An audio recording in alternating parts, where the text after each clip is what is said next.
ही Volkswagen polo आहे.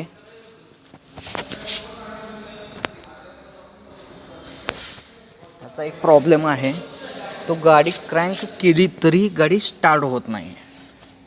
हा याचा मेन प्रॉब्लेम आहे.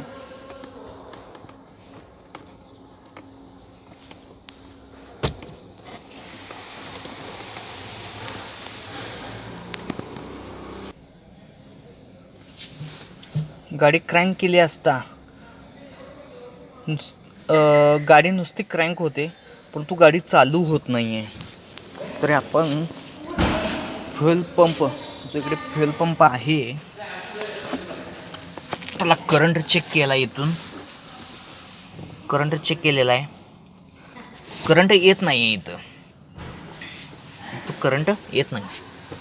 आपण सर्व फ्युजा त्याने चेक केल्या. पुढे इथे हा फ्यूज बॉक्स आहे, इकडे हा फ्यूज बॉक्स आहे. इकडून सर्व फ्यूजा चेक केल्या, तरी पण गाडी क्रँक होते, पण तो गाडी चालू होत नाही आहे.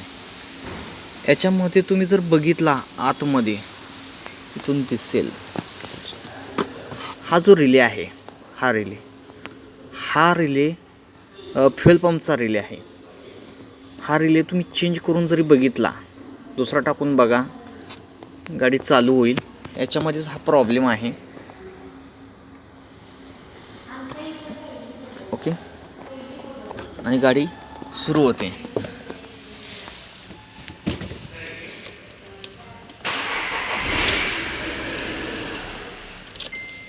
गाडी चालू झालेली आहे आणि हा प्रॉब्लेम सॉल्व झालेला आहे.